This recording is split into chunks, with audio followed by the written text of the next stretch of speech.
जा सकता। तो आज हम डिस्कशन करेंगे। उस डिस्कशन में हम यही चेक करेंगे कि हमने जो जो पेपर में जैसे क्वेश्चन आए थे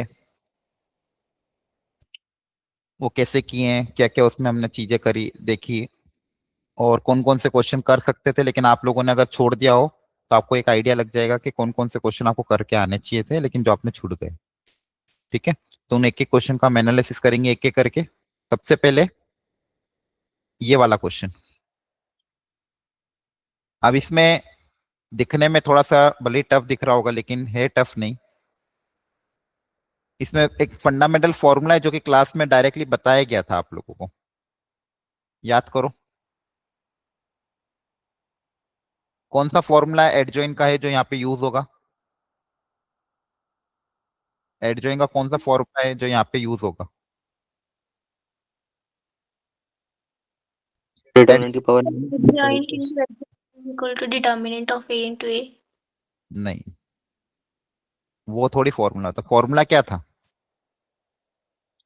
जनरल फॉर्मूला।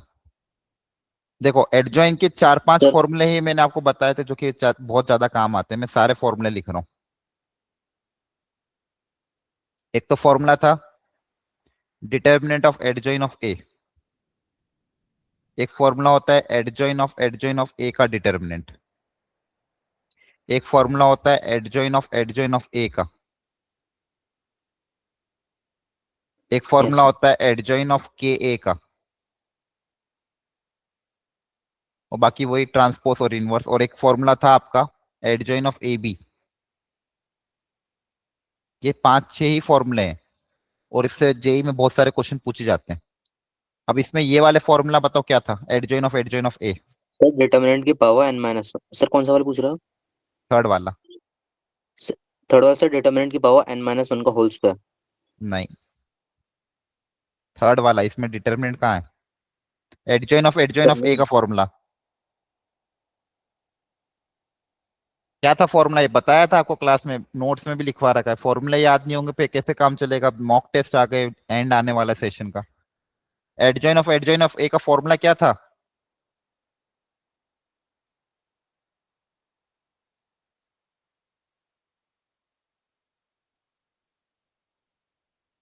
अपने नोट्स चेक करना, वहां पे फॉर्मूला मिलेगा।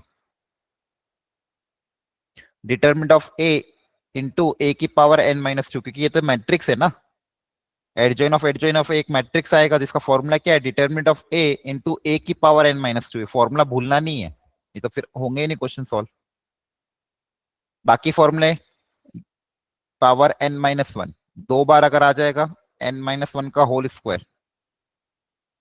के को बाहर निकालने का तरीका के की पावर n-1 बन के बाहर आता है।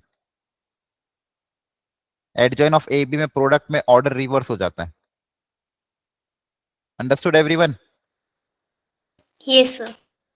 ये फॉर्मूले Yes, sir. याद होने चाहिए। अगर ये फॉर्मूले से बेसिस पे बहुत सारे क्वेश्चन जेई में आए हुए हैं। Adjoint of A transpose equal to adjoint of A का whole transpose. Adjoint of A inverse equal to adjoint of A का होल इनवर्स। ये भी फॉर्मूले थे।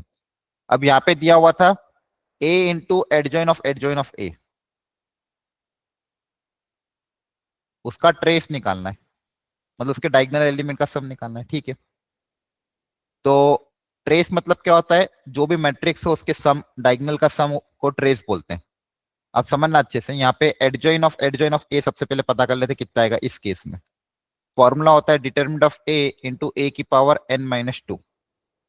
इस केस में जो n है वो 3 के बराबर है क्योंकि ऑर्डर 3x3 है। यहाँ पे आएगा 3-2, तो आएगा डिटरमिनेंट ऑफ ए इंटू ए के बराबर। तो सबसे पहले एडजॉइन ऑफ ए निकला है। अब एडजॉइन ऑफ ए में वापिस ए का मल्टीप्लाई करना है। क्या करना है? ए का मल्टीप्लाई, क्वेश्चन के हिसाब से। तो इसमें ए का मल्टीप्लाई कर देंगे दोनों तरफ। दोनों तरफ अगर आप ए का मल्टीप्लाई कर दोगे तो ये डिटरमिनेंट ऑफ ए तो कांस्टेंट है, ए इंटू ए क्या हो जाएगा? ए स्क्वायर। तो आपके पास ये जो ए इंटू एडजॉइन ऑफ ए की वैल्यू आ गई है determinant of A into A square के बराबर। यहां तक हमने इसकी वैल्यू निकाली जो चाहिए था। अब इस मैट्रिक्स का आपको ट्रेस चाहिए। इस मैट्रिक्स का आपको क्या चाहिए? ट्रेस। ट्रेस मतलब इसके डायगोनल एलिमेंट का सम। तो आपको ए square into determinant of A का क्या चाहिए? ट्रेस। सबसे पहले ए स्क्वायर पता कर लेते हैं। ए स्क्वायर कैसे निकलेगा? ए मैट्रिक्स को ए मैट्रिक्स के साथ मल्टीप्लाई करेंगे तो ए स्क्वायर आएगा।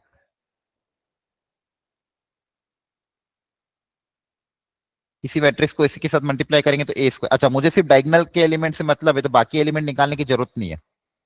देखो ये सब थॉट आपको एग्जाम में लाने पड़ेंगे कि मुझे सिर्फ ट्रेस से मतलब है ना। ट्रेस मतलब क्या होता है? सम ऑफ डायगोनल एलिमेंट। तो बाकी निकालने का कोई मेहनत मत करना, आप सिर्फ डायगोनल एलिमेंट निकालो। तो पहला डायगोनल एलिमेंट कैसे निकलेगा? इन दोनों को मल्टीप्लाई करके, फर्स्ट रो को फर्स्ट कॉलम से मल्टीप्लाई करेंगे, हाँ है ना। Yes, sir. फिर Yes, इसी sir. तरह से दूसरा डायगोनल एलिमेंट कैसे निकलेगा? सेकंड रो को सेकंड कॉलम से करोगे। तीसरा डायगोनल एलिमेंट कैसे निकलेगा? थर्ड रो को थर्ड कॉलम से। अब इसमें डिटरमिनेंट ऑफ ए मल्टीप्लाई करना है सब में। तो सब में अगर डिटरमिनेंट ऑफ ए मल्टीप्लाई कर दोगे तो सारे एलिमेंट डिटरमिनेंट ऑफ ए से मल्टीप्लाई हो जाते हैं। Yes, sir. मान लो पहला डायगोनल एलिमेंट आपका आ रहा है D1 D2 D3, तो आपका ट्रेस क्या आ जाएगा? इसका ट्रेस, इस पूरे का ट्रेस आ जाएगा D1 into determinant of A plus D2 into determinant of A plus D3 into determinant of A. मतलब कुल मिला के आपको ये मैट्रिक्स निकालना है, determinant of A into A square. ये जो भी मैट्रिक्स आएगा उसके डायगोनल एलिमेंट का सम कर देना है। Understood? Yes, sir. Yes, sir.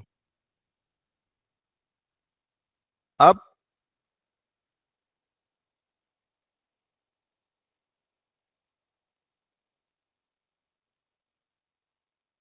हाँ 640 and 12 आया इसका। हाँ, अब यहाँ पे आपको एक लॉजिकली भी इस क्वेश्चन को बिना कैलकुलेशन किए भी आखिरी में कर सकते थे, क्योंकि यहाँ पे ऑप्शन ऐसे दिए हुए थे। तीन ऑप्शन काफी छोटे थे और एक ऑप्शन काफी लार्ज था।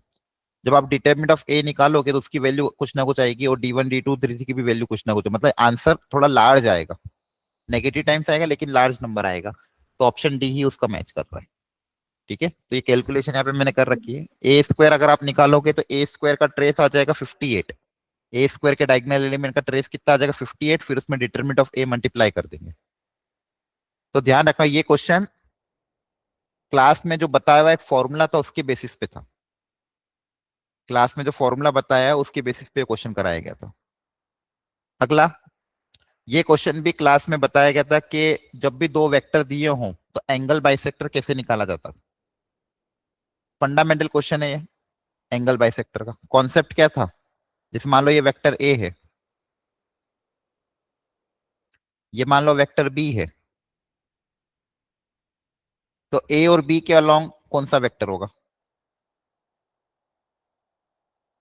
सॉरी, वेक्टर एंगल बाइसेक्टर के अलोंग, एंगल बाइसेक्टर के अलोंग कौन सा वेक्टर होगा? Vector along the angle bisector. Sir resultant. Resultant कैसे होगा? रिजल्टेंट थोड़ी होगा। ए क्रॉस बी। ए क्रॉस बी तो वेक्टर इन दोनों के परपेंडिकुलर आएगा। ए वेक्टर प्लस बी वेक्टर। नहीं, ए वेक्टर तो बी वेक्टर रिजल्टेंट होता है। रिजल्टेंट जरूरी थोड़ी एंगल बाइसेक्टर हो। रिजल्टेंट का जरूरी नहीं हो एंगल बाइसेक्टर। पैरेललोग्राम का जो डायगोनल होता है क्या वो एंगल बाइसेक्टर हो? ऐसा जरूरी है क्या? नहीं। कैसे निकालते थे? एंगल बाइसेक्टर के अलोंग वेक्टर कैसे निकालते थे? ये पूरा कॉन्सेप्ट क्लास में सिखा रखा है। सर पैरेललोग्राम लो से। नहीं नहीं, क्या कॉन्सेप्ट सिखाया था? पूरा डिराइव करवाया था मैंने क्लास में, अगर आपने ध्यान दिया हो सब लोगों ने। तो कुछ क्वेश्चन डायरेक्ट नोट से आ रहे हैं। मैंने आपको ये सिखाया था, पैरेललोग्राम का डायगोनल एंगल बाइसेक्टर नहीं होता है, लेकिन अगर अपन उस पैरेललोग्राम को रोम्बस या स्क्वायर में कन्वर्ट कर दें, मतलब अगर ये दोनों साइड्स इक्वल हो, पैरेललोग्राम की अगर एडजेसेंट साइड इक्वल हो, मतलब या तो वो रोम्बस हो जाए या स्क्वायर हो जाए, रोम्बस हो जाए फॉर एग्जांपल, तो रोम्बस का जो डायगोनल होता है वो एंगल बाइसेक्टर भी ट्रीट होता है। पैरेललोग्राम का डायगोनल एंगल बाइसेक्टर नहीं होता है, जरूरी नहीं कि एंगल बाइसेक्टर हो। लेकिन अगर उस पैरेललोग्राम को रोम्बस में कन्वर्ट कर दें तो जो रोम्बस का डायगोनल होता है वही आपका एंगल बाइसेक्टर होता है। तो रोम्बस में कन्वर्ट करने के लिए दोनों की लेंथ इक्वल चाहिए थी। तो हमने क्या सोचा था कि हम एक काम करते हैं, वेक्टर ए के अलोंग यूनिट वेक्टर कंसिडर करते हैं। मैंने आपको सिखाया था क्लास में, वेक्टर ए के अलोंग एक यूनिट वेक्टर कंसिडर करो ए कैप, जिसकी यूनिट लेंथ क्या हो 1 यूनिट। वेक्टर बी के अलोंग भी एक यूनिट वेक्टर कंसिडर कर लो, मान लो बी कैप। अब ये जो पैरेललोग्राम है ये किसमें कन्वर्ट हो गया, रोम्बस का। अब इस पैरेललोग्राम को जो डायगोनल होगा वो आपका एंगल बाइसेक्टर भी होगा, मतलब इस पैरेललोग्राम को जो रिजल्टेंट होगा वो आपका एंगल बाइसेक्टर भी होगा। तो रिजल्टेंट कैसे होगा, ए कैप प्लस बी कैप। तो रिजल्टेंट क्या हो जाएगा, ए कैप प्लस बी कैप, और ये रिजल्टेंट आपका एंगल बाइसेक्टर भी ट्रीट होगा। तो हम A vector plus B vector नहीं कर सकते, हमको क्या करना पड़ेगा, A cap plus B cap. अब A cap plus B cap क्या है, a vector along the angle bisector. A cap plus B cap is the vector along the angle bisector. अब इसका मैग्नीट्यूड हमें नहीं पता है, तो हम मान लेंगे कि इसका मैग्नीट्यूड मान लो लैम्डा टाइम्स है। तो ध्यान रखना ये कॉन्सेप्ट क्लास में पूरा कवर किया गया था आपके नोट्स में, तो लिख लो नोट करके, वेक्टर अलोंग द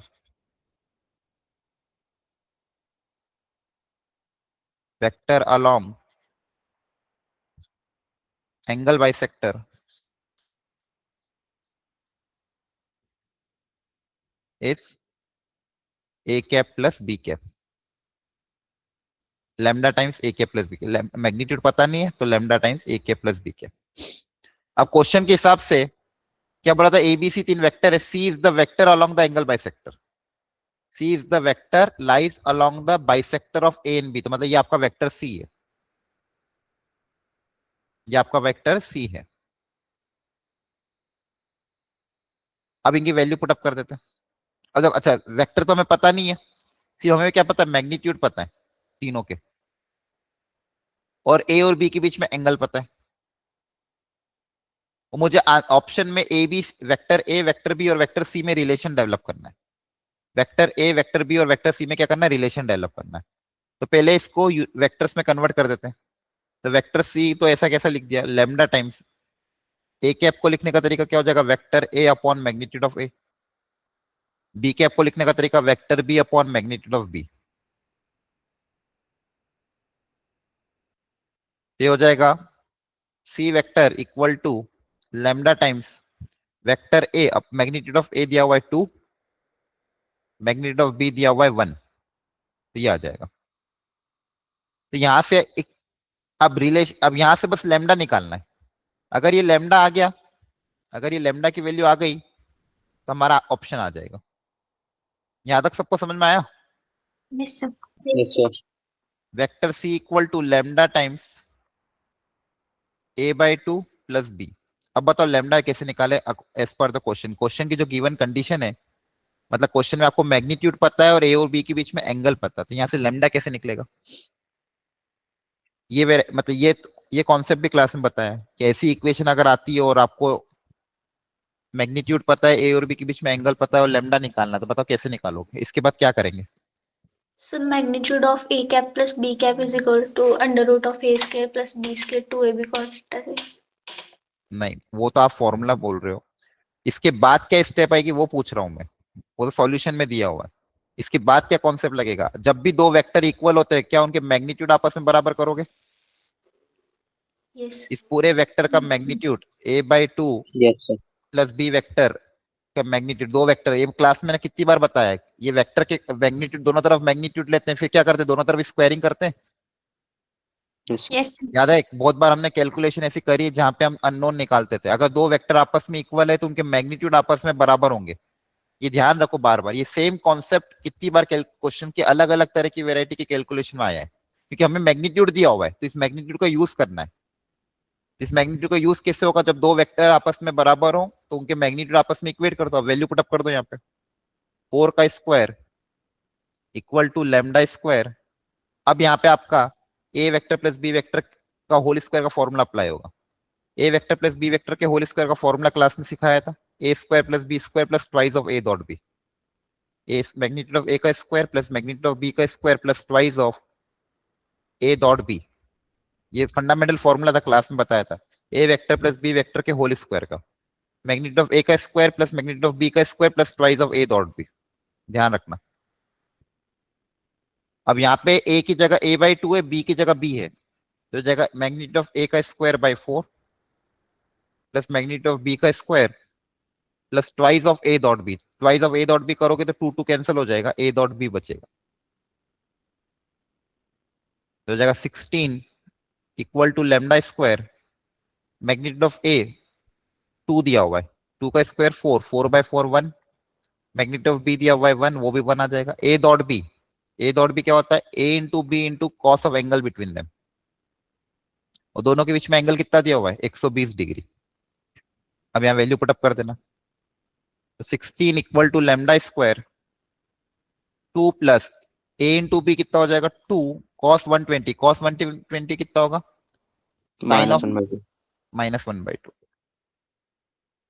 ओके, तो 16 इक्वल टू लेमडा स्क्वायर, तो लेमडा स्क्वायर इक्वल टू 16, तो लेमडा की वैल्यू आ जाएगी +-4।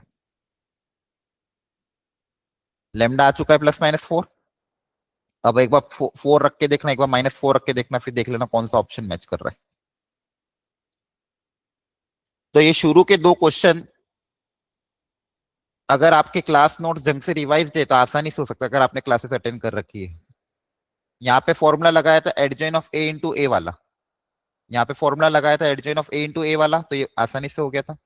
और यहाँ पे आपका फॉर्मूला, यहाँ पे एंगल बाइसेक्टर का कॉन्सेप्ट लगा था, तो एंगल बाइसेक्टर का कॉन्सेप्ट क्लास में सिखा रखा है और आपको ये पता होना चाहिए था कि vector along the angle bisector कौन सा होता है, वेक्टर अलोंग एंगल बाइसेक्टर क्या होता है, lambda times A cap plus B cap. और फिर हमने बाकी चीजें सॉल्व कर ली। इसके बाद ये भी बहुत डायरेक्ट क्वेश्चन था जो अभी हमने क्लास में कवर किया, बाइनोमियल पढ़ाते थे। 3 कंसेक्यूटिव का रेशियो दिया हुआ है, तो कंसेक्यूटिव टर्म्स का रेशियो क्या होता है बाइनोमियल में, NCR NCR +1 NCR +2। एक एक करके वो ले लो, या फिर आप मिडिल टर्म को एनसीआर मान लो, कोई भी एक क्वेश्चन को एनसीआर मान लिया, इसके आगे का और पीछे का क्वेश्चन डिसाइड कर लो। इसके जस्ट पहले आएगा NCR+1। हाँ R-1 आएगा, और यहाँ पे आएगा NCR+1। अब ये रेशियो आपको क्वेश्चन में दिया हुआ है, ये पहले भी हमने क्लास में कराया था क्वेश्चन पे, और आता है जेई में से वेराइटी। अब यहाँ पे आपके पास 2 अननोन है एन और आर, तो आप एक एक करके रेशियो को इक्वेट करोगे। मान लो सबसे पहले एनसीआर अपॉन NCR-1 का रेशियो इक्वेट कर दिया, 2/15। अच्छा, ये भी बहुत स्टैंडर्ड होता है, अगर याद इसको तो या तो ओपन कर लो, कैसे ओपन करोगे, n factorial n-r factorial r factorial cancel वगैरह करोगे, तो n-r+1 अपॉन r आएगा। याद रखना तो रख भी सकते हो। यहां से इक्वेशन नंबर 1 क्रॉस मल्टीप्लाई करोगे तो इक्वेशन नंबर 1 यहां से आएगी, और दूसरी इक्वेशन कहां से आएगी, NCR+1 अपॉन NCR, ये हो जाएगा 70/15। सेकेंड इक्वेशन यहां से आएगी। एक बार सॉल्व करो सब लोग अभी के भी क्लास में, अच्छा क्वेश्चन है, प्रैक्टिस करोगे तो भी हो पाएगा। तरीका सिखा दिया है। यहाँ से इक्वेशन नंबर 1 क्रिएट करो, यहाँ से इक्वेशन नंबर 2 क्रिएट करो, और पता करो एन और आर कितना आ रहा है। पहले रिलेशन निकालो एन और आर में, फिर दोनों को सॉल्व करके एन पता करो और आर पता करो। एवरीवन ट्राई, ईमानदारी से ट्राई करना पूरा। एनसीआर का फॉर्मूला तो पता है सबको कि नहीं पता है, ये Yes. सब पता है। अच्छा, एनसीआर का फॉर्मूला अप्लाई करो, रेशियो कैंसिल वगैरह करो, सिंप्लीफाई करके दो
किया सॉल्व के नहीं? पहली वाली जो इक्वेशन है उसको सिंप्लीफाई करोगे तो पहला रिलेशन आएगा n minus r plus one upon r equal to this.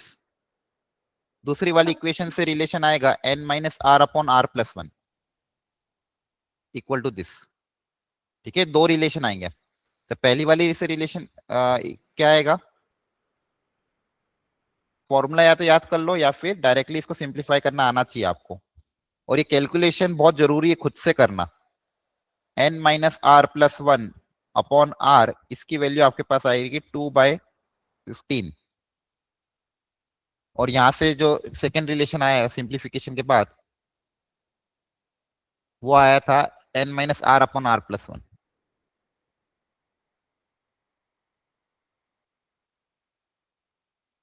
Equal to ये, इसको भी 5 की टेबल से कैंसिल कर देना।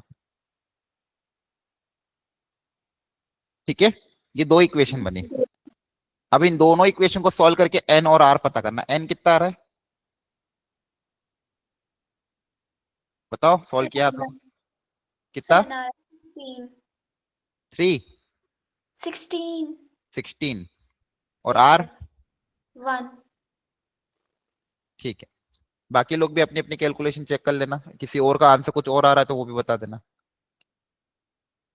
n आ रहा है अगर 16 और r अगर आपका 1 आ रहा है,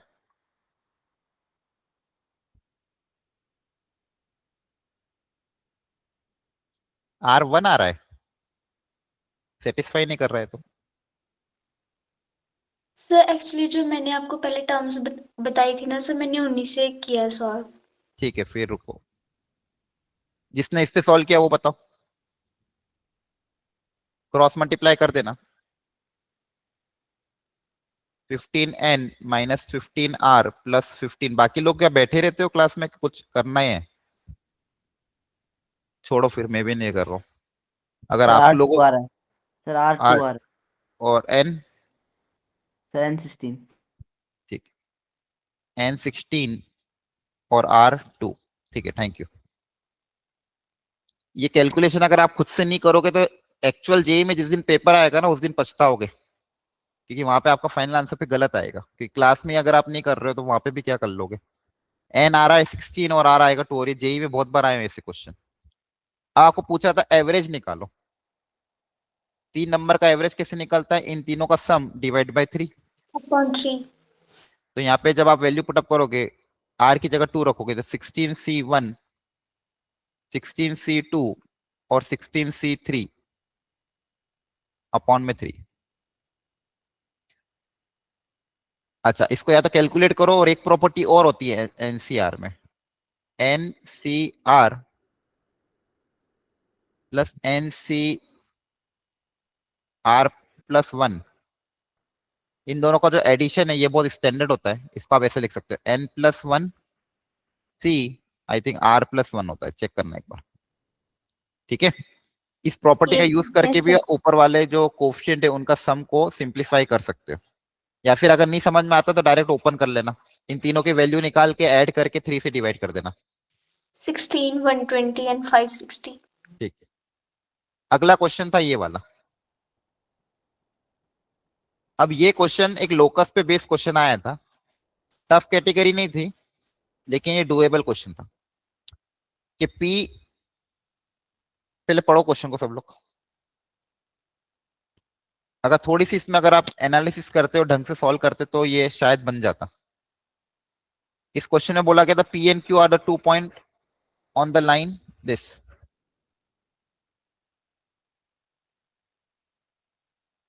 पी और क्यू दो लाइन पे पॉइंट है और ओ आपका ओरिजिन है। अब एक चीज हमेशा ध्यान रखना, पी इस लाइन पे पॉइंट है। लाइन पे पॉइंट अज्यूम करने का तरीका क्या होता है, एक्स को आप ए मान लो और वाई पता कर लो ए के टर्म्स में। हमेशा यही तरीका अपनाते अपन जनरली, जितनी बार भी अगर आपने देखा होगा। लाइन पे पॉइंट अज्यूम करने का तरीका क्या होता है, मान लो एक्स को आपने ए मान लिया तो वाई ए के टर्म्स में आ जाएगा। वाई कितना आ जाएगा, 2a/3। इसी तरह से क्यू जो है वो लाइन 2 पे पॉइंट था, तो लाइन 2 पे पॉइंट क्या हो जाएगा, एक्स को मान लो बी मान लिया, एक्स को क्या मान लिया, बी। तो y b की टर्म्स में आ जाएगा minus minus two 2b b by by 3, minus 2b/3। तो p पता है, q पता है, o पता है। क्वेश्चन में बोला था area of triangle equal to area of triangle OPQ is equal to 5। Area of triangle का फॉर्मूला क्या होता है? Half x1 into y1 both 1 x2 y2 1 x3 y3 1 equal to 5। और मॉड भी लगता है। क्या लगता है? Mod x1 y1 1 x1 y1 first point p के coordinate, x2 y2 point q के कोऑर्डिनेट, और x3 y3 पॉइंट अगले जो तीसरा पॉइंट है उसके कोऑर्डिनेट। अब यहाँ पे आपको वैल्यू पुट अप करनी है। ये मॉड प्लस माइनस करके ओपन होगा। yes sir. तो यहाँ पे रखो a 2a/3 1, b minus 2b/3 1, और 0 0 1 इक्वल टू प्लस माइनस 5। इसको सब सिंप्लीफाई करो, सब लोग अपनी अपनी कॉपी में लिख लो। पहले यहाँ तक सिंप्लीफाई करो, से हीरोन्स फॉर्मूला से हो जाएगा ना? बहुत लेंदी जाएगा। कभी मत यूज करना हीरोन्स फॉर्मूला, ओके क्योंकि सर। उसमें आपको साइड्स भी निकालनी पड़ेगी, बहुत ज्यादा लेंदी हो जाएगा लेंथ निकाल के। हमेशा एरिया ऑफ ट्राइंगल के लिए डिटर्मिनेंट का ही यूज करना, सबसे आसान तरीका होता है। Determinant of x1 y1 1 x2 y2 1 x3 y3 1। ठीक है, कभी भी okay sir. Area of triangle निकालने के लिए डिटर्मिनेंट का ही यूज करेंगे, ध्यान रखना अगली बार, है ना। और यहाँ से इसको सिंप्लीफाई करके रिलेशन डेवलप करो, कितना आ रहा है। ये 2 उधर चल जाएगा, मान लो 10 प्लस माइनस 10 आ जाएगा। ये बताओ कितना आ रहा है। LHS पार्ट कितना आएगा डिटरमिनेंट का?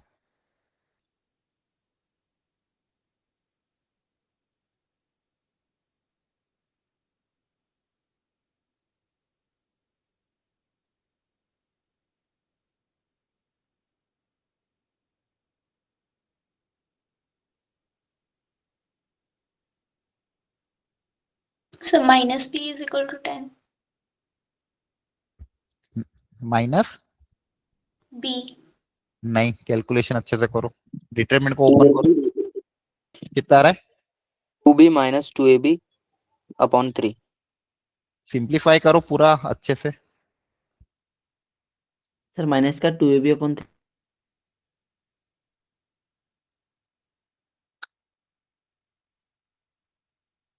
माइनस का 2ab/3।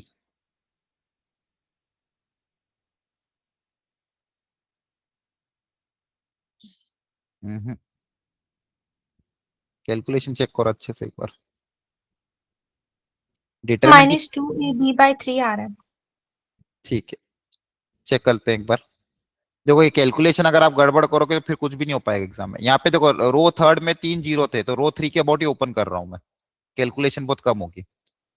डिटरमिनेंट को किसी भी रो के अबाउट ओपन करो, फर्क नहीं पड़ता। तो प्लस माइनस प्लस, तो प्लस माइनस प्लस, रो 3 के अबाउट अगर इसको ओपन करोगे 2 उधर चला जाएगा, तो क्या बचेगा? -2ab/3 and minus of 2ab/3 equal two plus minus 10। ये भी गलती करी आपने, ये कितना आएगा? -4ab/3 आएगा। 2ab/3 कहाँ आ रहा है? तो 2 को इस साइड रखा था ना इसलिए।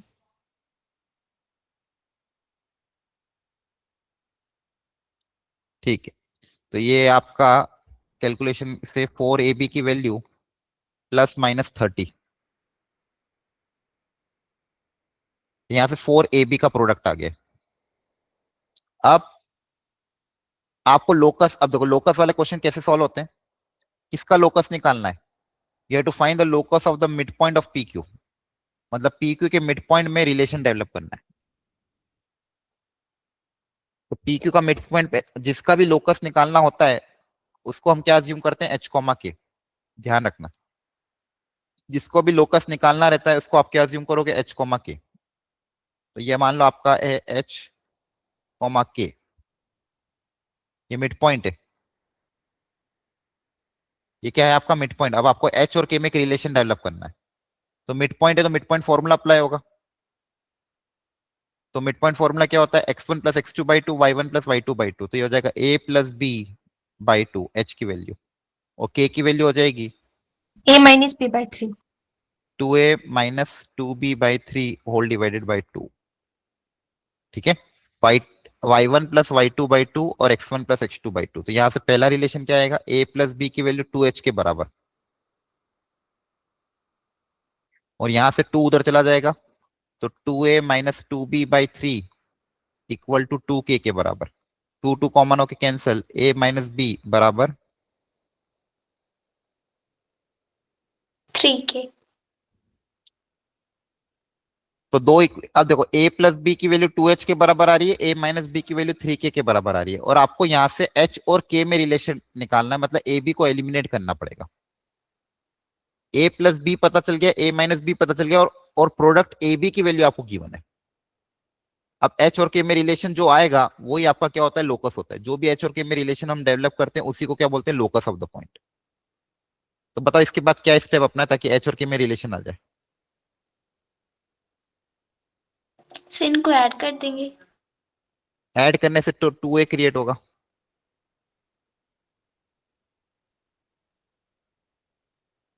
आपको देखो a और b को एलिमिनेट भी करना है और a b का यूज करना है। a इंटू बी का प्रोडक्ट आपको दिया हुआ है, अगर ऐड करोगे तो ट्वाइस ऑफ a आएगा। अब देखो ध्यान से, आपको यहां से लॉजिकली ये सोच लेना चाहिए था, बाकी लोग जो बोल नहीं रहे अगली बार से क्लास में आया ही मत करो। और मैं आपको पहले ही बता रहा हूँ अप्रैल अटेम्प्ट में एक को भी नहीं लेने वाला। a plus b equal to 2h, April attempt में एक छोटी सी बैच बनेगी 10 या 15 बच्चों की, और a minus b equal to 3k।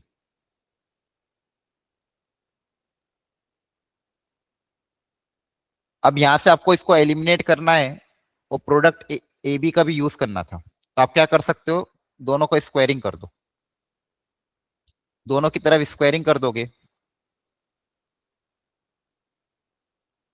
तो इससे प्रोडक्ट ए बी क्रिएट हो जाएगा।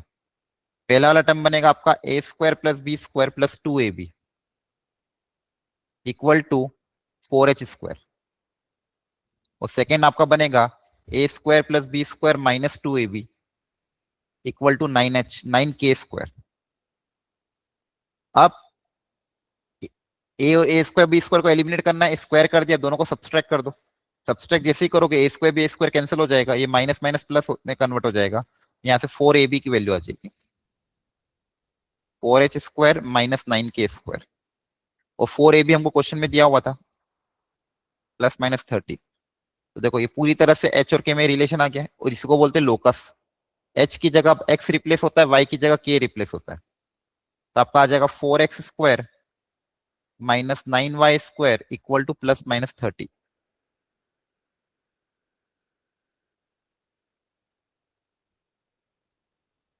ये आपका आंसर। अब इसमें आपको बोला था क्वेश्चन में which of the following does not represent, इसमें से कौन सा ऑप्शन गलत होगा वो आपको पता करना था। तो इसमें आपने देखो कैलकुलेशन क्या थी, सबसे पहले लाइन पे पॉइंट अज्यूम करने का जो तरीका होता है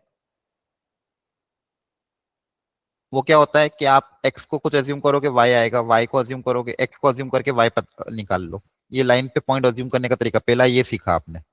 दूसरा एरिया दिया हुआ था, तो एरिया निकालने का तरीका क्या था, हाफ x1y11 x2y21 x3y31, ये फॉर्मूला ध्यान रखना है। इससे आपने डिटरमिनेंट वैल्यू पुटअप करी तो a और b में एक रिलेशन आएगा, प्रोडक्ट की वैल्यू आगे 4ab की वैल्यू प्लस माइनस 30 के बराबर है। अब आपको निकालना था लोकस मिड पॉइंट का, तो जिसका भी लोकस निकालना होता है उसको हम अज्यूम करते हैं h, k। तो मिड पॉइंट को अज्यूम किया h, k, फिर मिड पॉइंट फॉर्मूला अप्लाई कर दिया, x1 plus x2/2 y1 plus y2/2, इससे h और k आया। इसको सिंप्लीफाई करने पे मेरे पास दो रिलेशन आए, a प्लस बी और a माइनस बी। अब लोकस निकालना मतलब h और k में एक रिलेशन डेवलप करना है, तो यहाँ से a और b को एलिमिनेट करना है। यही होता है हर क्वेश्चन में, यही होता है h और k में एक रिलेशन निकालो और आर्बिट्री बचे हुए जो a और b है कांस्टेंट उनको एलिमिनेट करो। तो यहाँ से a और b को एलिमिनेट करने के लिए दोनों तरफ स्क्वायरिंग करके सब्सट्रैक्ट कर दिया, स्क्वायर करके सब्सट्रैक्ट किया तो 4ab आ गया, 4ab की वैल्यू ऑलरेडी पता थी तो वो वैल्यू पुटअप कर दी, तो यहाँ से h और k में एक रिलेशन आ गया। ये जो रिलेशन होता है इसी को लोकस बोला जाता है। अब इस क्वेश्चन पे इसलिए टाइम दिया है क्योंकि यहाँ पे आपके पास 2 से 3 कॉन्सेप्ट आपको सीखने को मिले। इसको अगर आप वापिस से ट्राई करोगे इस वेराइटी के क्वेश्चन और एग्जाम में आपको मिल सकते हैं। अगला क्वेश्चन था ये जो कि जेई में बहुत बार पूछा गया है और लगभग हर 1-2 टेस्ट में आ जाता है, स्टैटिस्टिक्स से।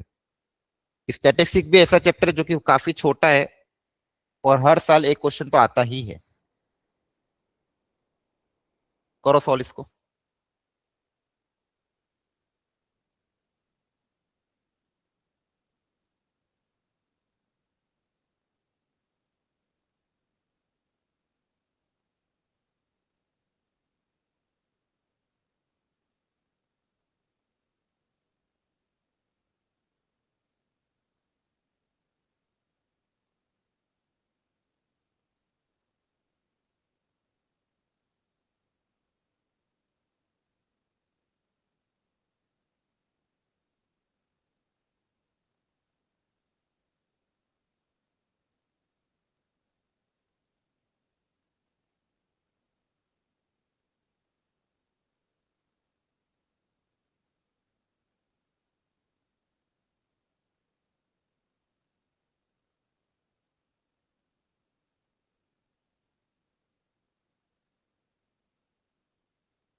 Okay, sir. Done, sir.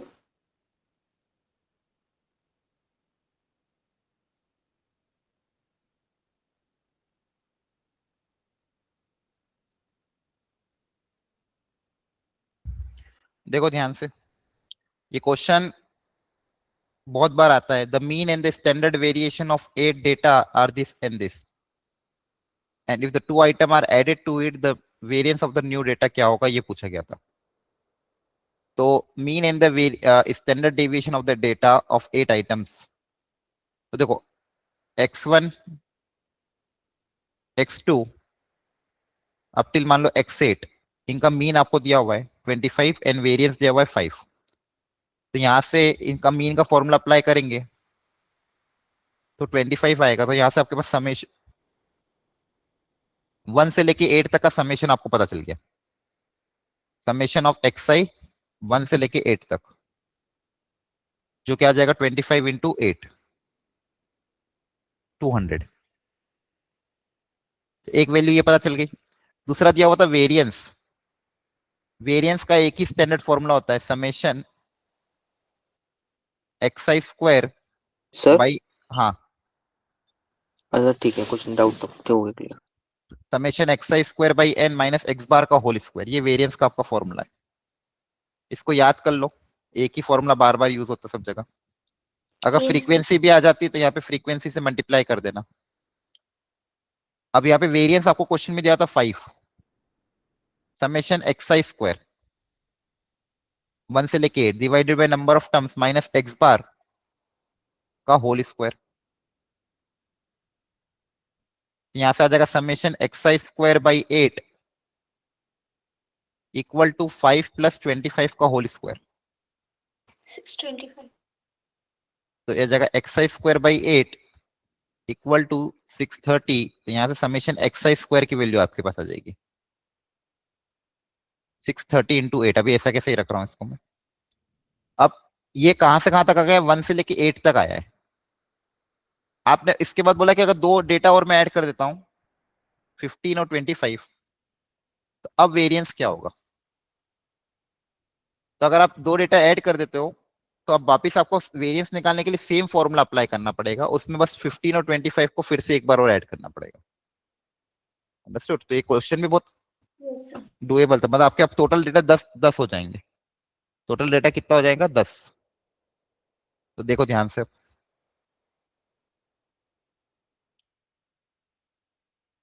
x1 x2 x8 तक और दो एक्स्ट्रा डेटा आ गए 15 और 25। अब इसका वेरिएंस का फॉर्मूला अप्लाई करो वापिस से, summation x I square by N minus जो नया मीन होगा उसका होल स्क्वायर, एक्स बार का होल स्क्वायर। एक्स आई स्क्वायर में कहेंगे इन सबका स्क्वायर, x1 स्क्वायर से लेके x8 तक स्क्वायर तो रहेगा ही सही, और एक्स्ट्रा में क्या आएगा 15 square plus 25 square by n. इस बार टोटल नंबर ऑफ टर्म्स कितनी हो जाएगी 10 minus x bar. X bar मतलब इन सबका मीन, मीन कैसे निकलेगा, सबका सम x8 तक और बचे हुए दोनों का सम 15 plus 25 divided by n, number of terms 10 का होल स्क्वायर। तो फॉर्मूला वापस वही लगा। अब एक्स आई स्क्वायर 1 से लेके 8 तक का सम का स्क्वायर ऑलरेडी आपने निकाला हुआ था 630 इंटू 8, 630 इंटू 8 प्लस 15 का स्क्वायर यहाँ पे ऐड करना पड़ेगा, 25 का स्क्वायर ऐड करना पड़ेगा, डिवाइड बाय 10, ये जो वैल्यू आएगी। और यहाँ पे सम आपका था 200 प्लस 15 प्लस 25 बाय 10 का होल स्क्वायर। इसके बाद आपका वेरिएंस आएगा इस कैलकुलेशन के बाद। तो आपको ध्यान रखना है वेरिएंस जो कॉन्सेप्ट है वो काफी इजी है और एक ही फॉर्मूला यूज होता है, summation x I square by N minus x bar का whole square, X I square by N minus x bar का होल स्क्वायर। इसी फॉर्मूले को बार बार यूज करोगे। अब एक वेराइटी आती है, एक वेराइटी आपकी वो आती थी जिसमें जिसमें क्या कहते हैं आपका गलत डेटा वाला पूछते थे, है ना। ठीक है, एक यस सर, रिमूव करने वाला। रिमूव करने वाला। एक काम करो, 6750. ये वाला क्वेश्चन करना।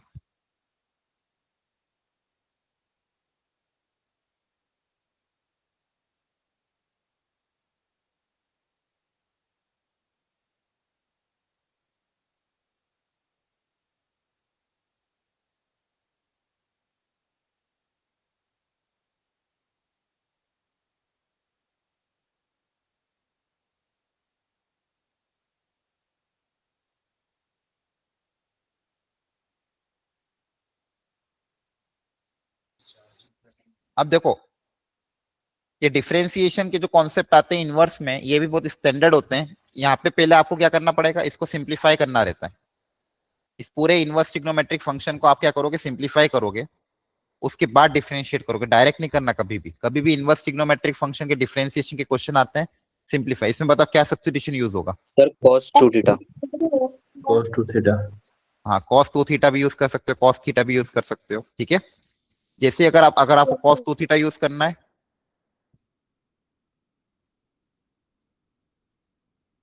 तो इसके बाद आपके पास ये फॉर्मूला अप्लाई करना पड़ेगा, 1 माइनस कॉस 2 थीटा वाला और 1 प्लस कॉस 2 थीटा। ये भी बहुत बार हमने क्लास में यूज किया है। एक होता है 2 साइन स्क्वायर थीटा और दूसरा होता है 2 कॉस स्क्वायर थीटा। तो इसको पहले सिंप्लीफाई करेंगे प्रॉपरली पूरा। सिंप्लीफिकेशन करने के बाद फिर जो भी आंसर आएगा थीटा को, उसको वापस एक्स में कन्वर्ट करेंगे और फिर आप डिफरेंशिएट करोगे। Understood everyone. Yes, sir. ठीक है। अब ये भी क्वेश्चन इजी था, अब इसको आप टफ कैटेगरी में नहीं डाल सकते, पता होना चाहिए आपको कि कैसे सिंप्लीफाई किया जाता है।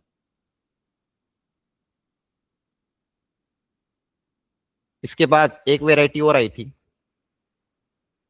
ये वाली, ये करी थी। No, sir. जब भी रूट माइनस रूट या रूट प्लस रूट दिखता है क्या आता है पहली चीज दिमाग में, So rationalization. तो फिर क्या करना था इसमें, वही Yes, करना था। करो रेशनलाइज और आंसर निकालो। सर किया था पर आंसर गलत है। क्या हुआ? सर किया था पर आंसर गलत आया था मेरा। अच्छा अच्छा, करो ट्राई वापस से। रेशनलाइज करके सिंप्लीफाई करो, देखो कुछ हो रहा है क्या।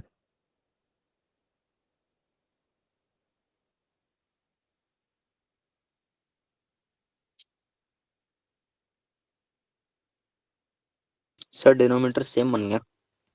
हाँ, न्यूमरेटर में क्या आएगा, √3 माइनस √7, और नीचे a plus b a minus b a square minus b square. अगला आएगा √7 माइनस √11, और नीचे 7 माइनस 11। अगला आएगा रेशनलाइजेशन फैक्टर न्यूमरेटर में माइनस वाला, और नीचे a plus b a minus b a square minus b square, up to n term से।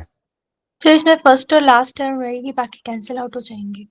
हाँ, लेकिन आपको वही तो है, लास्ट टर्म पता करना है कि लास्ट टर्म क्या होगी। यहाँ पे 2 टर्म और आएगी, और नीचे कुछ ना कुछ आएगा। अब यहाँ पे कॉमन ऑब्जर्वेशन क्या है कि डिनोमिनेटर सबका सेम आ रहा है। ये भी -4, ये भी -4, ये भी -4, ये भी -4। तो लॉजिकली अगर डिनोमिनेटर सबका सेम आ रहा है तो लास्ट वाला भी -4 होगा। अब जब इन सबको आप ऐड करोगे तो चीजें आपकी सेकेंड टर्म उसके आगे वाली टर्म के साथ कैंसिल हो रही, फिर ये वाली टर्म उसके आगे वाले के साथ कैंसिल, ये वाली टर्म उसके आगे वाले के साथ कैंसिल, और जस्ट ये वाली टर्म इसके साथ कैंसिल हो जाएगी। ताकि पास 2 टर्म बचेगी, ये वाली और लास्ट वाली। अब पूरा खेल डिपेंड करता है इस पे कि ये क्या होगा, और वही आपका आंसर होगा।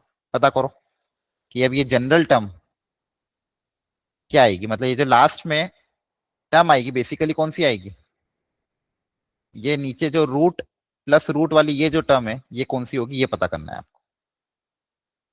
जो nth में ये जो सेकेंड ब्रैकेट है, सेकेंड रूट, उसका nth टर्म कौन सा होगा ये पता करो। क्वेश्चन टफ नहीं था, बहुत डुएबल क्वेश्चन था। आपके पास अब नई सीरीज बन गई, सेकेंड टर्म में टर्म्स कैसे आ रही है, इसको पैटर्न देखो।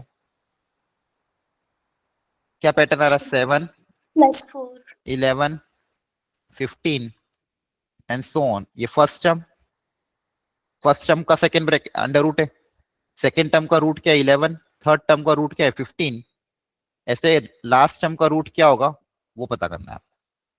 4 and -9। आप पता करो क्या आएगा। इसमें क्या पैटर्न दिख रहा है, क्या ये एपी है क्या? यस ये सर। Yes, sir. एपी की जनरल टर्म। अब देखो, अब इसमें क्वेश्चन थोड़ा और अच्छा बनाने के लिए उस मेथड ऑफ द डिफरेंस भी यूज करा सकता था, लेकिन इन्होंने बहुत सिंपल कर दिया, एक एपी दे दी। अदरवाइज इस क्वेश्चन को थोड़ा और अच्छा बनाने के लिए इनको मेथड ऑफ, मतलब थोड़ा सा ये सीरीज और टफ बनती तो और अच्छा बन सकता था ये क्वेश्चन। सर आपने ये वाली कौन सी वैल्यू ली है? देखो आपके पास लॉजिकली ये सब कैंसिल होके कौन सा ब्रैकेट बचेगा, ये वाला ना। ये यस वाला सर। कौन सा होगा, सेकेंड सेकेंड वाला रूट ना। लास्ट का यस जो सर। लास्ट में आपके पास nth टर्म आएगा, nth टर्म में 2 रूट होंगे, हर टर्म यस में 2 2 रूट आ रहे। पहली टर्म में ये 2 रूट, सेकेंड टर्म में ये 2 रूट, थर्ड टर्म में 2 रूट, लास्ट टर्म में भी 2 रूट बचेंगे। इसका जब रैशनलाइजिंग करोगे तो ऊपर यहाँ पे मान लो एक टर्म में a1, यहाँ पे मान लो ये a है, ये मान लो b है, तो ऊपर यहाँ पे a माइनस बी बचेगा, तो ये वाला टर्म आपको पता करना। ओके। अंडरस्टूड? तो ये सेकेंड वाला जो सेकेंड वाले ब्रैकेट जो प्लस में है, इनमें क्या पैटर्न आ रहा है ये मैं देख रहा था। तो इनके अंदर टर्म क्या आ रही, 7 11 15, तो यहाँ पे कौन सी टर्म आएगी वो पता कर रहा हूँ, nth टर्म। तो ये जनरल टर्म का फॉर्मूला अप्लाई हो जाएगा एपी का। तो इससे देख कैलकुलेशन करके देखते हैं, 7 + n-1 × 4, ये आ जाएगा आपके पास 4n + 3। ऊपर नीचे माइनस से मल्टीप्लाई कर दोगे तो √4n + 3 - √3/4। सर फर्स्ट टर्म 7 को क्यों लिया? क्योंकि यहाँ पे फर्स्ट टर्म का सेकेंड ब्रैकेट 7 था, फिर सेकेंड ब्रैकेट, अपन सेकेंड ब्रैकेट निकाल रहे हैं ना। Okay sir. लास्ट टर्म का जो सेकेंड वाला रूट है वो पता कर रहे हो ना आप। लास्ट टर्म में सेकेंड रूट कौन सा होगा वो पता करना था आपको। Okay sir. किसी को डाउट हो तो पूछ लो जल्दी से। No sir. सर इसको ऑप्शन से भी निकाल सकते हैं क्या, वैल्यू पुट करके? नहीं, ऑप्शन से यहाँ पे nth टर्म नहीं पूछा था, सम पूछा था ना। आपको पूछते कि nth टर्म कौन सा है तो आप ऑप्शन में रख रख के निकालते थे। यहाँ पे आपको इन सब का सम पूछा था, तो आपको अच्छा सर। ऐसे ही करना था। क्वेश्चन टफ नहीं था ना, आसानी था एक्चुअली। अगर आप ध्यान से देखोगे था क्या इसमें, देखो पहला टर्म 1/√3 + √7, दूसरा टर्म √7 + √11, तीसरा टर्म √11 + √15। तो इसका nth टर्म निकालना भी कोई बड़ी बात नहीं थी, nth टर्म ही तो निकालना था आपको। nth टर्म में दो रूट क्या आएंगे। मैंने क्या पता करा कि यहाँ पे देखो पैटर्न क्या आ रहा है, 7, 11, 15। ये वाला हमने निकाले एपी का जनरल फॉर्मूला अप्लाई करके 4n + 3। अंडरस्टूड। अब जैसे इसको रैशनलाइज किया, चीजें कैंसिल हो गई और फर्स्ट टर्म और लास्ट टर्म बचा। अब समझ में आ रहा है। Yes, sir sir. First term क्यों नहीं लिया आपने नीचे से? फर्स्ट टर्म की जरूरत नहीं है ना, वो कैंसिल हो रहा था। आप एक काम करना, nth टर्म निकाल लेना फर्स्ट से भी। nth टर्म तो निकाल लोगे, दोनों टर्म निकाल लो। एक काम करो, छोड़ो, इतना दिमाग मत दौड़ाओ। nth टर्म कैसे निकालेंगे,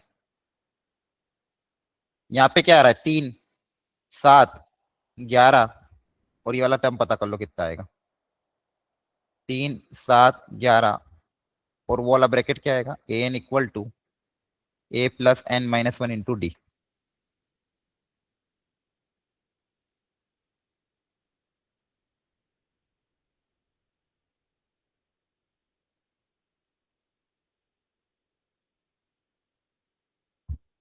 तो ये आएगा 4n-1।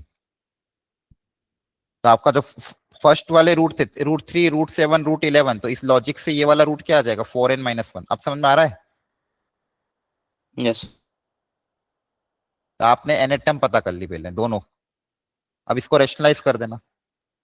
जैसे ही रेशनलाइज करोगे ऊपर आएगा, रेशनलाइजेशन के बाद ऊपर आएगा √3 - √7। अगला टर्म आएगा √7 + √7 - √11। अगला आएगा √11 - √15।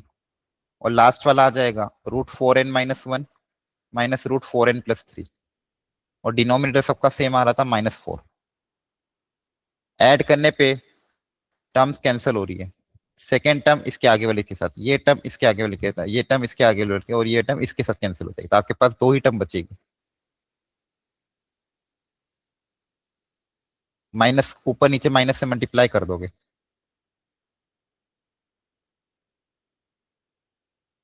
ये आपका आंसर होगा। समझ गया सर।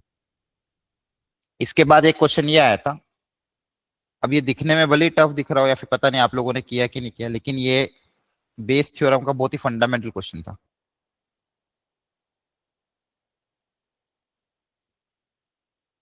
अगर आपने एनसीईआरटी भी करी बेस थ्योरम की तो भी ये क्वेश्चन होना चाहिए।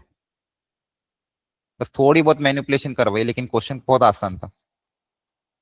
सारा काम है इवेंट्स का। अगर इवेंट ढंग से डिफाइन कर लिए तो क्वेश्चन सॉल्विंग करने में बिल्कुल दिक्कत नहीं आएगी। अंडरस्टूड। Yes, sir. यस। तो आप लोग एक बार इस क्वेश्चन को रिट्राई जरूर करना। इसमें आपको इवेंट्स को ढंग से डिफाइन करना है, और इवेंट्स को डिफाइन करने के बाद फिर आपको पता करना है कि बेस थ्योरम का फॉर्मूला अप्लाई करना। बेस थ्योरम का फॉर्मूला तो पता है सबको। यस। ठीक है, लास्ट के दो क्वेश्चन और करा रहा हूँ मैं, जो कि काफी अच्छे आए थे, मतलब इजी थे एक्चुअली। एक थ्री डी का जनरली यही पाया गया कि थ्री डी से जो क्वेश्चन आते हैं इजी कैटेगरी में ही आते हैं, तो थ्री डी का ध्यान रखा करो। जैसे ये वाला क्वेश्चन था, पढ़ो एक बार सब लोग, इसको डायग्राम बनाओ, सोचो क्या पूछा है, क्या कैसे निकालेंगे। बहुत आसान क्वेश्चन था।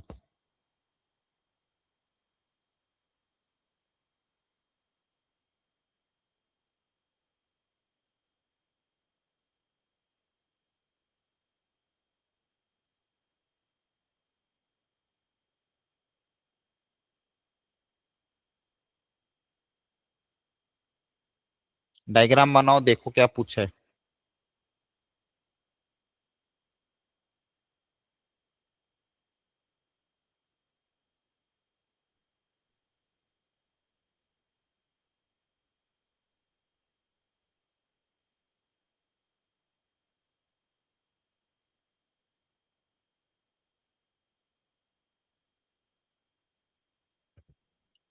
देखो, बोला एक लाइन है जिसके ऊपर 2 पॉइंट गिवन है,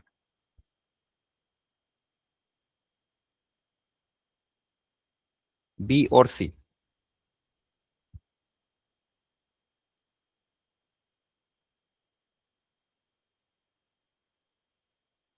और ट्राइंगल एबीसी गिवन है, ए पॉइंट है 1, -1, 2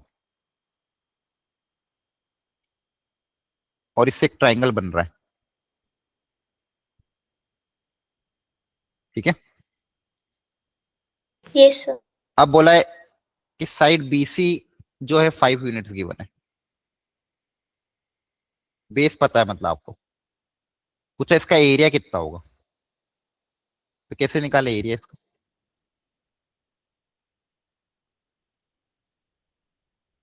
तो मैं बेसी बेस पता है, एक सर परपेंडिकुलर बी और ड्रॉ सी करके वो कभी निकाल निकाल सकती हूँ। हाइट कैसे निकालोगे? 3D ज्योमेट्री में हाइट कैसे, मतलब एक पॉइंट का एक लाइन से परपेंडिकुलर डिस्टेंस कैसे निकालते हैं? सर फुट ऑफ परपेंडिकुलर निकाल के। यस क्लास में कराया था क्वेश्चन, याद आ गया? यस कभी भी एक लाइन का एक पॉइंट से अगर डिस्टेंस निकालना हो तो आपको फुट ऑफ परपेंडिकुलर ही निकालना पड़ेगा। जैसे फुट ऑफ परपेंडिकुलर डी आ जाएगा, ए डिस्टेंस फॉर्मूला अप्लाई करके एडी आ जाएगा। तो step 1, find foot of perpendicular D, मतलब एक पॉइंट का इस लाइन पे जो फुट ऑफ परपेंडिकुलर है उसका डी का कोऑर्डिनेट।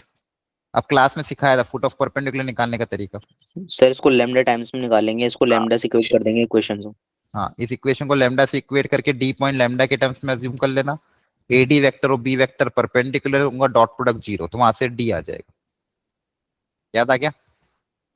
Yes sir. यस। जैसे डी आएगा, स्टेप 2, फुट ऑफ परपेंडिकुलर आ चुका है, अब एडी डिस्टेंस निकल जाएगा। एडी डिस्टेंस मतलब हाइट हो जाएगी आपकी ट्राइंगल की। एरिया ऑफ ट्राइंगल क्या होता है? Half base into height. Base पता है, हाइट पता है, एरिया आ जाएगा। तो ये भी क्वेश्चन काफी आसान था, अगर करके नहीं आए हो तो करके आना चाहिए था आपको। फुट ऑफ परपेंडिकुलर क्लास में सिखा रखा है, और डिस्टेंस, एक पॉइंट का एक लाइन से डिस्टेंस निकालना भी सिखा रखा है। तो इन्होंने बस एरिया पूछ लिया, थोड़ा सा घुमा के पूछा, लेकिन क्वेश्चन बहुत आसान था। अब आप खुद देखो, मैथ्स में नंबर लाना डिफिकल्ट नहीं है। अगर आपके नंबर नहीं आ रहे हैं तो कहीं ना कहीं आपकी गलती है कि आप क्लास के नोट्स तक ढंग से रिवाइज नहीं कर रहे। और जिस बच्चे ने अगर ईमानदारी से क्लासेस भी अटेंड करी है, क्लासेस अटेंड करने के बाद जो नोट्स हैं उनके क्वेश्चन को ढंग से सॉल्व किया है, जेई निकालना उसके लिए टफ था ही नहीं कभी। इसके बाद एक लास्ट क्वेश्चन और आया था 71, जो कि काफी आसान था। इसको भी आप घर पे एक बार और ट्राई कर लेना, मैंने यहाँ पे सॉल्व कर रखा है आप लोगों के लिए। क्वेश्चन बहुत आसान था ये। Yes sir. तो लगभग इस पेपर में आप मान के चलिए 10 क्वेश्चन इजी मीडियम, मतलब ऐसे तो जो डुएबल थे। अगर आपसे 10 नहीं भी होते हैं तो भी आपको 6 क्वेश्चन जरूर करने थे इस पेपर में। मतलब आपका जो स्कोर है एटलीस्ट 25 आना चाहिए था। तो इस पेपर में मैंने जो जो क्वेश्चन अभी आपको ट्राई कराए उनको आप वापस से रीट्राई कीजिएगा। और ये जो इससे आपको जो सीखने को मिल रहा है कि जो जो हम क्वेश्चन छोड़ के आते हैं लेकिन वो एक्चुअली में डुएबल होते हैं, इन सब का एनालिसिस और इन सब का आपका जो ये लर्निंग्स है, ये अगले पेपर में अप्लाई होनी चाहिए। कि अगले पेपर में अगर ऐसे कोई क्वेश्चन आता है, ज्योमेट्री से कोई क्वेश्चन आता है, तो डायग्राम बना के एक बार चेक करेंगे कि भाई बन रहा है कि नहीं बन रहा है। 3D का क्वेश्चन आता है तो एक बार कोशिश करेंगे। क्वेश्चन दिखने में कैसा भी दिखे, शक्ल देख के नहीं छोड़ना है। क्वेश्चन को पढ़ना है, गिवन डेटा उतारना है, ऑप्शन देखना है, 15 सेकेंड्स का थॉट देना है उसमें। उसके बाद आपको अंदर से अपने आप ही पता चल जाएगा कि नहीं, इसका तो कॉन्सेप्ट ही मुझे नहीं पता। कॉन्सेप्ट ही नहीं पता तो फिर छोड़ना ही है। थोड़ा बहुत पता है, फॉर्मूला पता है, कॉन्सेप्ट पता है, आपको लग रहा है थोड़ा लेंदी है, फिर पता नहीं क्या होगा, तो एक बार ट्राई करके देखना। फॉर्मूला पता होने के लिए डेली आपको फॉर्मूला रिवीजन के लिए स्लॉट निकालना पड़ेगा, तभी जाके चीजें हो पाएगी। आज 25 है, 2 Yes. वीक और बचे, 2 से 3 वीक और। जितना आपसे मेहनत हो सकती है उतनी मेहनत कर लो, और फॉर्मूला रिवीजन पे बार बार ध्यान दो। ठीक है, फॉर्मूला रिवीजन करते रहना है, अदरवाइज नहीं हो पाएगा। ठीक है, ओके, थैंक यू।